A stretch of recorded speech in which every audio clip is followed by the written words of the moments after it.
1965.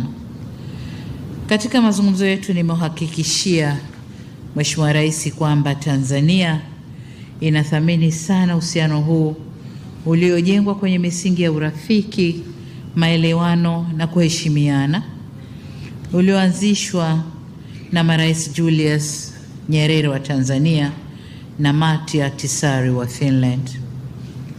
Uhusiano ambao tumeuendeleza na tunadhamiria kuuendeleza kwa dhati.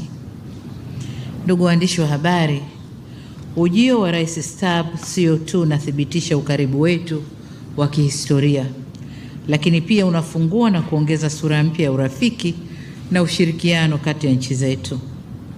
Nitumie fursa hii sasa kuangazia baadhi ya maeneo ambayo tumeyajadili wakati wa mkutano wetu. Kwanza ni uhusiano wa wawili au bilateral relation.